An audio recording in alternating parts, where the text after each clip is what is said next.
Friends, जो आज मैं कहानी आपसे शेयर करने जा रहा हूँ यह उत्तर प्रदेश के आजमगढ़ ज़िले की है। आजमगढ़ ज़िले में बहने वाली एक नदी है वेसो नदी, और इस पर बना हुआ एक ब्रिज है। इस ब्रिज पर से गुजरने वाला हर आदमी वहाँ की हवाओं में एक घुटन महसूस करता है। वैसे तो प्रायः यह ब्रिज सुनसान पड़ा रहता है और उस ब्रिज के अगल बगल के गांव वाले वहाँ उस ब्रिज पर रात के 8 बजे जाना ठीक नहीं समझते हैं, ना जाते हैं। फ्रेंड्स, मकर संक्रांति का त्यौहार की धूमधाम गांव में चल रही थी। लोग अपनी बेटियों के लिए उपहार के लिए आ जा रहे थे। थोड़ा इस पुल पर, इस ब्रिज पर आवागमन बढ़ जाता है और निखिल नाम का एक लड़का है जो मुंबई शहर का रहने वाला है। वैसे तो वह भी मूलतः निवासी आजमगढ़ का ही है, लेकिन मुंबई शहर में उसका पूरा फैमिली रहता है और वह भी रहता है।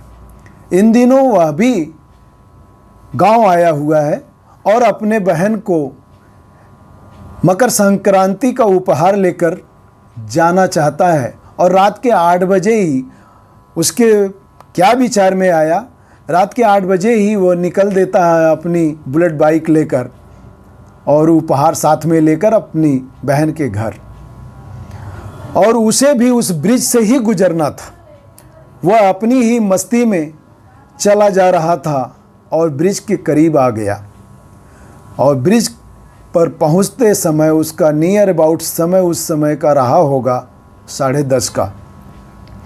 रात के 10:30 बजे उसे उस ब्रिज पर एक सफ़ेद साड़ी में महिला खड़ी हुई दिखाई पड़ी। अब वह धीरे धीरे उस महिला के करीब उसकी बाइक आई और वह जब करीब पहुंचा तो देखा वह महिला तेज तेज आवाज़ों में चिल्ला रही होती है, रो रही होती है। फ्रेंड्स, निखिल उसके पास अपनी बाइक लाकर खड़ी कर देता और पूछता है, मैम आप क्यों रो रही हो, क्या दिक्कत है और इतनी रात को यहाँ अकेले।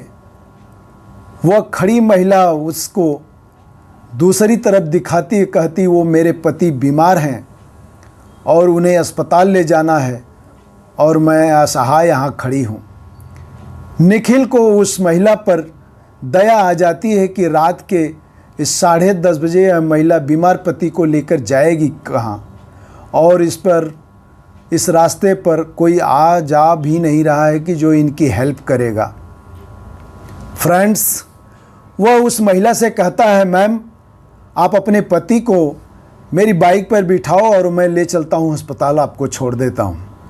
वह बाइक अपनी उसके पति के करीब लेता है और वहाँ करीब पहुँचने पर देखता है कि उसका पति कराह रहा है उस ब्रिज पर लेटे लेटे ही। वो कहता है, ठीक है मैम, इन्हें मेरी बाइक पर ज़रा इनको बिठाओ और मैं बाइक को चलाता हूँ। इतना ही कहते दो के दोनों तुरंत ही बाइक पर सवार हो जाते हैं। निखिल को बड़ा आश्चर्य हुआ कि चंद क्षण ही लगे और ये दो के दोनों इतनी जल्दी कैसे बाइक पर सवार हो गए। फिर भी इस बात को वह माइंड नहीं लेता है और अपनी बाइक को आगे बढ़ा देता है। बाइक उसकी फुल स्पीड में चल रही होती है क्योंकि उसे अस्पताल जल्दी पहुंचना था।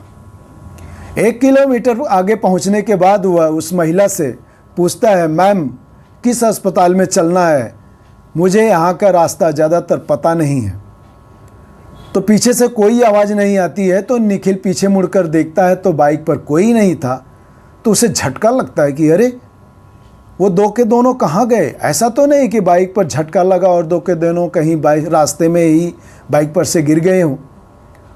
तो वो वापस अपनी बाइक को मोड़ता है और रास्ते के इर्द गिर्द देखता जा रहा था, रास्ते पर देखता जा रहा था, गाड़ी की रोशनी में इधर उधर देख रहा था कि कहीं दोनों गिरे तो नहीं पड़े हैं। और इस तरह देखते हुए वापस वह ब्रिज पर आ जाता है, लेकिन वो दोनों कहीं भी नहीं दिखे, उनका नामो निशान तक नहीं दिखाई पड़ा। फ्रेंड्स, वापस वह अपनी बाइक को मोड़ता है और कन्फ्यूज सा अपने बहन के घर के लिए चल पड़ता है। और बहन के घर वो रात के 11 बजे पहुंचता है। उसकी बहन उसका स्वागत करती, खाना वीना खिलाती और सुला देती है। वो कमरे में ही वो सो जाता है।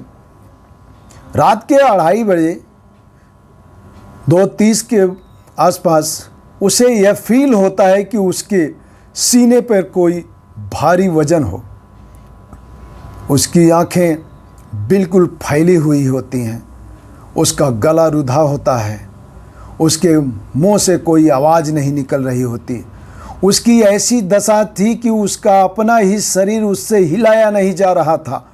उसकी आत्मा अंदर तड़प रही होती है। वो फड़फड़ा रहे होते हैं ओठ, लेकिन मुंह से आवाज़ नहीं निकल रही होती। निखिल छटपटा रहा होता है अंदर ही अंदर, परंतु वह अपने शरीर को हिला नहीं पा रहा था। और निखिल की यही दशा में सुबह हो जाती है। सुबह बहन दरवाजे पर 8 बजे जब दस्तक देती, आवाज़ देती है, निखिल निखिल उठो, लेकिन निखिल की कमरे से कोई आवाज़ नहीं आती है। थोड़ा धक्का देने पर दरवाज़ा खुल जाता है और जब वह निखिल को देखती है तो उसके पैरों तले ज़मीन खिसक जाती है।